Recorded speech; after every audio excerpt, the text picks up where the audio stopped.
বাংলাদেশের রাজনৈতিক পরিবেশ উন্নয়নে বরাদ্দ 2,90,00,000 মার্কিন ডলারের সহায়তা তহবিল বাতিল করেছে যুক্তরাষ্ট্র।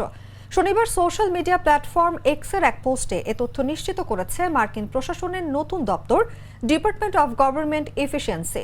বাংলাদেশের পাশাপাশি এদিন আরও কয়েকটি দেশের জন্য নির্ধারিত বড় ধরনের সহায়তা অর্থায়ন বাতিল করেছে ইলন মাস্কের নেতৃত্বাধীন নতুন দপ্তরটি।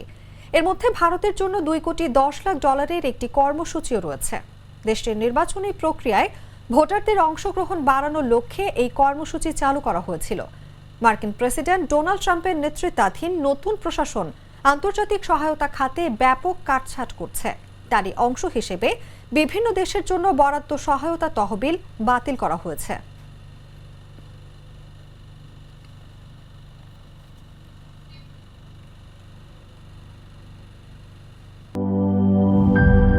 গুড লাক পেনের সফট অয়েল বেসড ইঙ্ক দেয় নিখুঁত লেখার আত্মবিশ্বাস। Good luck pen, make your lakh.